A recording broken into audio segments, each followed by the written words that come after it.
समाचारों के इस भाग के प्रायोजक हैं गौतम बाली मेकअप स्टूडियो और एकेडमी, सेक्टर 1, छन्नी हिम्मत, जम्मू। नमस्कार, आप देख रहे हैं द न्यूज नाउ। देश और प्रदेश की खबरों के साथ मैं हूं बिंदिया। आइए नजर डालते हैं न्यूज आवर की सुर्खियों पर। केंद्रीय कृषि और किसान कल्याण राज्य मंत्री का कठुआ दौरा, कहा जम्मू कश्मीर के किसान जल्द होंगे आत्मनिर्भर। लेफ्टिनेंट जनरल देवेंद्र शर्मा बने पश्चिमी कमान के प्रमुख, शहीदों को श्रद्धांजलि दे संभाला पदभार। और घाटी से हो रहा प्रवासी नागरिकों का पलायन, मुश्किल में आजीविका। और अब समाचार विस्तार से।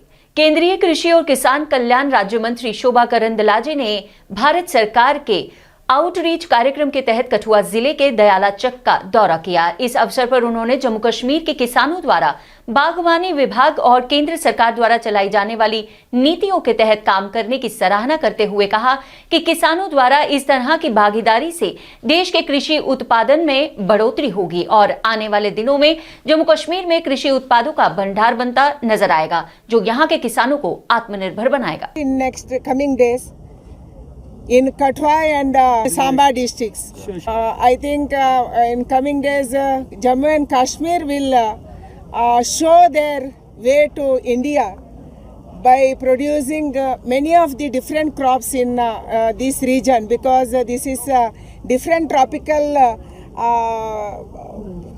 condition state. That's why I think hoping that Jammu Kashmir also will be included in lieutenant general Devendra Sharma ने आज पश्चिमी कमान मुख्यालय के चीफ ऑफ स्टाफ के रूप में पदभार संभाला। जनरल ऑफिसर का पदभार संभालने पर वीर स्मृति पर माल्यार्पण कर उन्होंने पश्चिमी कमान के शहीदों को श्रद्धांजलि दी।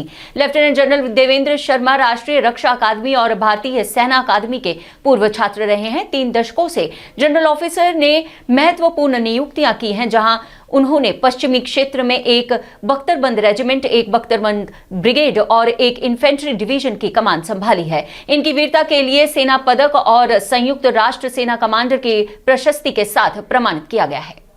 घाटी में हुई गैर स्थानीय नागरिक हत्याओं के बाद से ही वहां रह रहे बाहरी निवासी अब अपने गांव देहात की ओर वापस पलायन कर रहे हैं, जिसके चलते जम्मू रेलवे स्टेशन पर खासी भीड़ उमड़ती नजर आ रही है।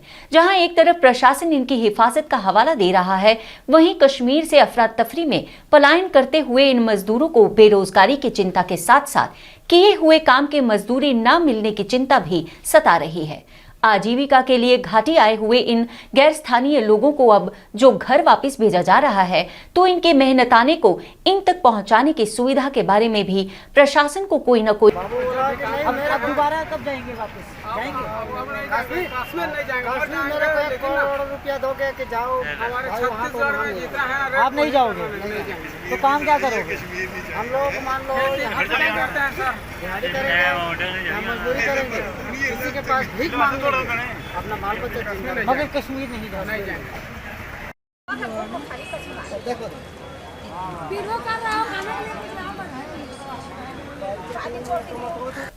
कश्मीर घाटी में अल्पसंख्यक समुदाय के नागरिकों की हत्या पर पाकिस्तान के खिलाफ कड़ा विरोध प्रदर्शन करते हुए भारतीय जनता युवा मोर्चा जम्मू और कश्मीर के अध्यक्ष अरुण प्रभात ने कहा कि आतंकियों की इन कायरतापूर्ण गतिविधियों से जम्मू कश्मीर के लोग और प्रशासन डिगने वाले नहीं हैं। पाकिस्तान विरोधी नारेबाजी के बीच अरुण ने कहा कि भारत की केंद्र सरकार और प्रधानमंत्री इस कायरता का जल्द ही जवाब देंगे, परंतु इनको बहुत बड़ी कीमत चुकानी पड़ेगी। इमरान खान हो, ISIS हो या कश्मीर में बैठे इनके समर्थक हो, जो आतंकवाद को प्रत्यक्ष और परोक्ष रूप से सहायता करते आए हैं, उनका खात्मा होना बहुत जरूरी है और अब वो दिन दूर नहीं जब इनको सूद समेत इसकी। बीजेपी नेता जावेद कुरैशी ने कुलगाम और श्रीनगर में गैर स्थानीय लोगों की हत्या की कड़ी निंदा करते हुए इन गतिविधियों को आतंकियों की बौखलाहट बताते हुए कहा कि इन दरिंदगियों से भाईचारे और एकता पर कोई असर नहीं होगा और वादी में रह रहा हर एक कश्मीरी उनकी हिफाजत करने के लिए तैयार है।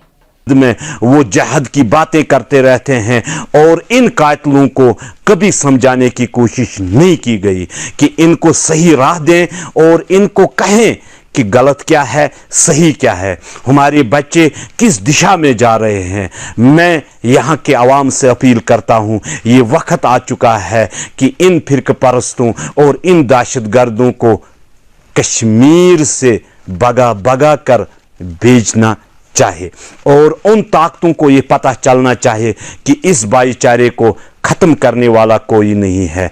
और मैं इन निहत्ते लोगों का जो आज कत्ले-आम हुआ है, मैं इसकी पुंछ के सरहदी इलाके बाटांडोरिया के जंगलों में पिछले 5 दिनों से जारी तलाशी अभियान के दौरान आज फिर इलाके में गोलाबारी शुरू हो गई। सुरक्षा के कड़े इंतजामों के बीच मुठभेड़ जारी है। देखिए हमारे संवाददाता बालकृष्ण की ये रिपोर्ट। इतना घना जंगल है कि यहाँ ऑपरेशन करना हमारी फोर्स के लिए भी इतना पॉसिबल नहीं, लेकिन हमारी फौज जो है पिछले 5 दिनों से लगातार सर्च ऑपरेशन इस जंगल की ओर चालू है और लगातार फायरिंग जो रात को बारिश भी हुई थी और रात को भी फायरिंग शुरू थी और सुबह से अभी तक बीच में रुक कर फायरिंग हो रही है और सर्च ऑपरेशन चालू। और पुंछ राजौरी हाईवे का जो कुछ एरिया है बीजी से लेकर बाटांडोरिया तक ये पिछले 5 दिनों से क्लोज है और अभी भी क्लोज है, आप देख सकते हो। हमें भी जो रिपोर्टिंग कर रहे हैं हमें उस लोकेशन से तकरीबन 1-1.5 किलोमीटर पीछे ही रखा गया है और ये आप देख सकते हैं ये जो एरिया है। मैं सामने अपने कैमरामैन को बोलूँगा ये दिखाएंगे, यहाँ से पाकिस्तान भी इतना दूर नहीं है। जो ये पीछे की आपको रीच दिखाई रही है ये पाकिस्तान की रीच है, ये पाकिस्तान का एरिया आपको मिल सकती है कि जो हमारे यहाँ पर दहशतगर्द आए हुए हैं उनको हमारी जो फोर्स है ये मार गिराएगी। कैमरामैन शुभम बख्शी के साथ Balkrishna Sharma, the news now, Poonch, बाटांडोरिया। स्वास्थ्य और सेवा के क्षेत्र में काम करने वाली गैर राजनीतिक संस्था भारत विकास परिषद द्वारा आज से जम्मू में एक अनीमिया मुक्त भारत पखवाड़ा शुरू किया जा रहा है, जिसमें हजारों स्वास्थ्य कर्मी और महिला चिकित्सक अस्पतालों से बाहर गांव देहातों और दूर दराज के क्षेत्रों में जाकर इस अभियान के तहत मुफ्त स्वास्थ्य सुविधाएं उपलब्ध करवाएंगे। एक पत्रकार वार्ता को संबोधित करते हुए परिषद के राष्ट्रीय आयोजन सचिव सुरेश जैन ने लोगों से बढ़ चढ़कर इस अभियान का हिस्सा बनने की अपील की। कैंप्स आज हमारे लग रहे हैं। कल अखनूर में बहुत बड़ा कैंप लगा था, आज जम्मू में कल भी लगा और आज भी, और इस तरह के टेस्ट करने का, महिलाओं का और ब्लड टेस्ट करने का यह कैंप्स जगह जगह पर हमारे लग रहे हैं। आजकल 10 और 11 अक्टूबर को वर्ल्ड गर्ल चाइल्ड डे होने के कारण से ये पूरा सप्ताह पूरे देश में हम अनीमिया मुक्त और बच्चियों को ठीक से स्वस्थ रखना इसके कार्यक्रम में लगे हुए हैं। ये पखवाड़ा आजकल हमारा चल रहा है।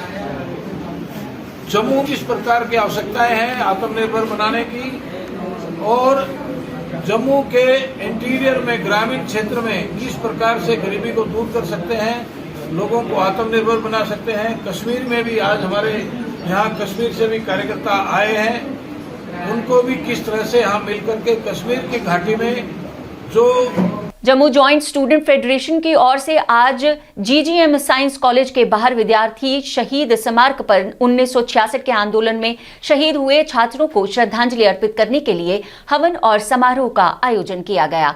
इस मौके पर बोलते हुए पूर्व मंत्री चौधरी लाल सिंह ने शहीद छात्रों को याद करते हुए कहा कि ये विडंबना है कि छात्र आंदोलन के महत्वपूर्ण हिस्सा होते हुए भी उन्हें बेरोजगारी और धांधली का शिकार होना पड़ता है। उनके इलाके का मैं पूछना चाहता हूँ, 5 लाख लोग इतने स्ट्रांग हैं, कितने हैं हम 65 लाख लोग, 65 लाख बोलिए बोल रहे हैं इसकी गरी आंधार चूहे।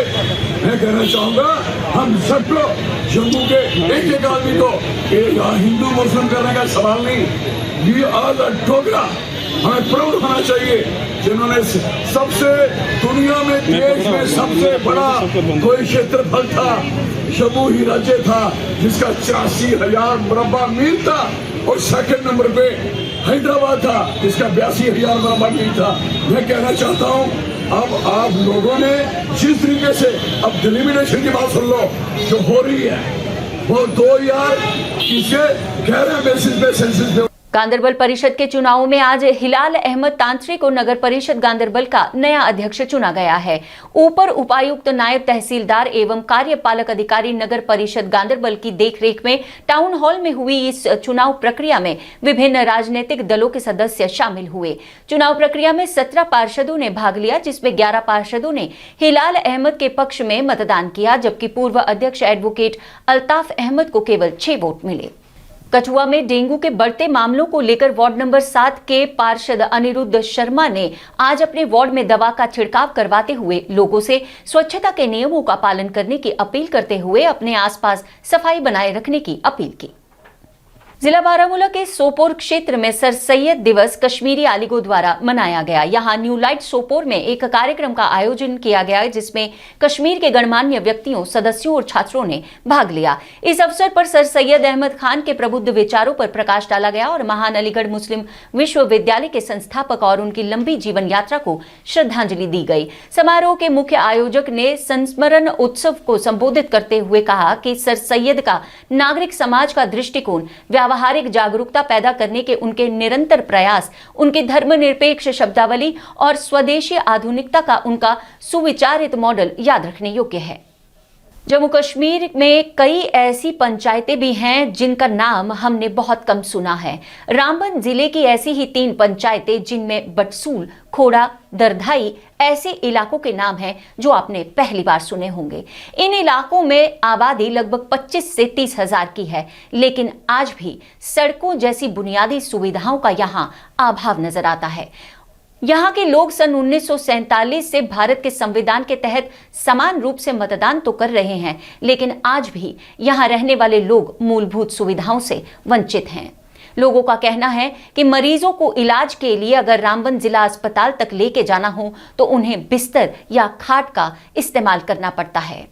लोगों का कहना है कि यदि इस इलाके में सड़क निर्माण को स्वीकृति नहीं दी जाती है तो लोग विरोध प्रदर्शन करने पर बाध्य हो जाएंगे। तो यहाँ पे मैक्सिमम लोगों की जो डिमांड है सिर्फ रोड की है। तो मेरी आपसे गुजारिश रहेगी ज़िला इंतज़ामिया से और एलजी से कि कम से कम ये जो सताए हुए लोग हैं, ये आप कंठी वगैरह या नेरा या और हाला वगैरह जितने भी इलाके आप लोगों ने चीरे और ब्राडगटी के साथ इस इलाके के साथ नाइंसाफ़ी क्यों हो रही है। मेरी आपसे गुजारिश है कि आपके माध्यम से ज़िला इंतज़ामिया और एलजी साहब को ये बात पहुंचाई जाए कि ये जो इलाका है ये बरसों से पीछे रहा हुआ और जितने पॉलिटिशियन यहाँ आते हैं सब वादे करके चला जाते हैं। और समाचारों के इस अंक में इतना ही। अन्य जानकारी और नई खबरों के लिए आप बने रहिए TNN वेब के साथ और पढ़ते रहिए द न्यूज़ नाउ का दैनिक अखबार व ई प्रिंट पेपर। जय हिंद।